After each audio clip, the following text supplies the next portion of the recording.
ترمذی کی روایت ہے، بنی اسرائیل میں ایک نوجوان تھا کفل، روزانہ نئی لڑکی اپنے کمرے میں لاتا تھا، شراب اور لڑکی اس کی زندگی تھی۔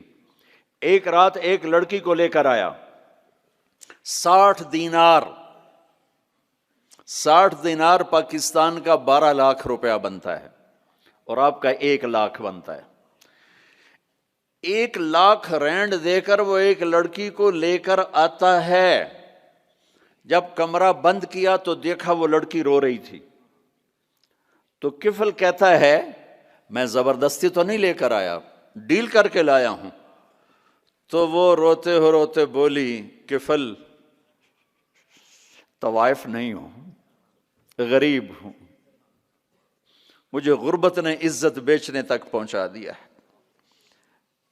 میں کہا کرتا ہوں جب مالدار لوگ زکوٰۃ نہیں دیتے تو غریبوں کی بیٹیاں طوائف بن جاتی۔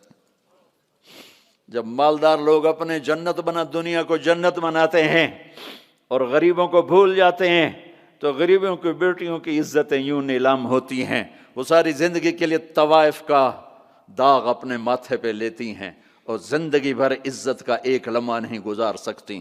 اور طوائفوں سے کھیلنے والے وہ ویسے ہی مسٹر رہتے ہیں، وہ ویسے ہی ہز ہائنس رہتے ہیں، ویسے یور آنر رہتے ہیں۔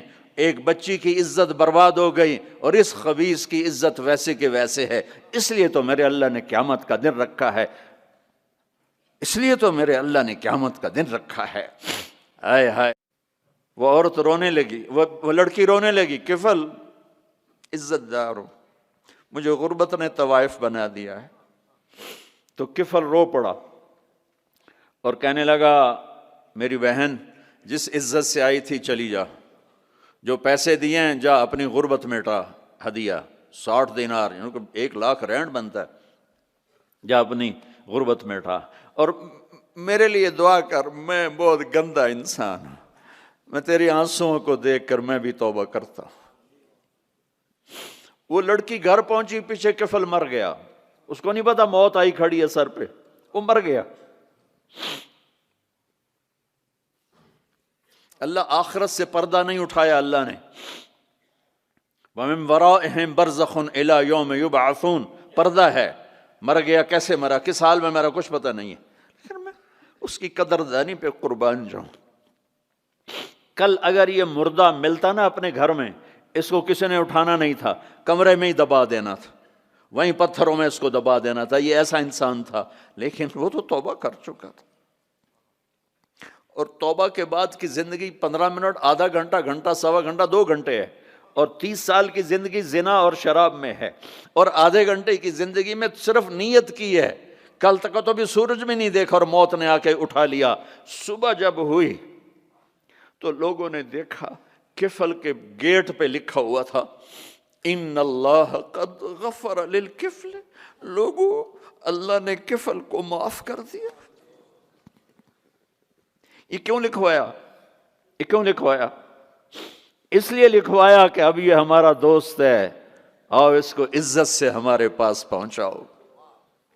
یہ شرابی بھی تھا، یہ زانی بھی تھا، یہ سب کچھ تھا، تو اس سے بڑا قدردان کوئی ہے کہ نیکی کرنے کا ایک دن اس کے پاس نہیں۔ ابھی آج اس نے نیت کی ہے کہ آج کے بعد میں نیک بن کے زندگی گزاروں گا، اور موت نے مہلت نہیں دی، خالی نیت پر میرے اللہ نے کیا کر دیا، اتنا بڑا مین گیٹ پہ نورانی سطر سے لکھا ہوا تھا ان اللہ قد غفر للکفل، اللہ نے کفل کو معاف کر دیا، یعنی جاؤ اس کو عزت کے ساتھ لے کر آؤ اور میرے دربار میں پہنچاؤ، یہ اللہ ہے۔ میرے عزیزو، اللہ کے واسطے اپنے اللہ سے دوستی کر لو، اپنے اللہ کو اپنا بنا لو۔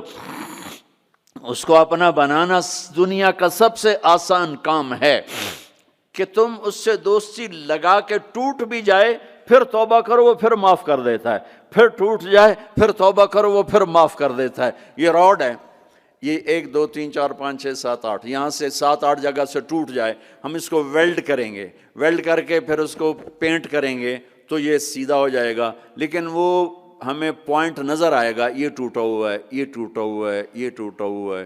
ٹھیک ہے نا میری بات؟ ایک اب اللہ کی سنو، ان استقالنی عقلت لہ، میرا بندہ تو اپنی توبہ کا برتن توڑ کے لا، 1 دفعہ نہیں، 100 دفعہ نہیں، 1000 دفعہ نہیں، 1,00,000 دفعہ۔ جب ٹوٹے آیا، جب ٹوٹا آیا، جب ٹوٹا آیا، اب یہ 10,000ویں دفعہ یا 10,00,000ویں دفعہ توبہ کا برتن اس کے پلے کیا رہ گیا؟ ٹکڑے ٹکڑے نہیں، پرزے پرزے ہو گیا۔ میرا لگا تھا عقل تو لا، جب میں تجھے معاف کروں گا تو ایسا بنا دوں گا کہ جوڑ نظر ہی نہیں آئے گا۔ یہ ان کو بھی نہیں پتہ چل، جو یہاں بیٹھے ہوئے ہیں کرامن کاتبین، یہ بھی سمجھے گئے اس نے تو کوئی توبہ توڑی ہی نہیں، یہ تو ہے ہی سلامتی والی توبہ۔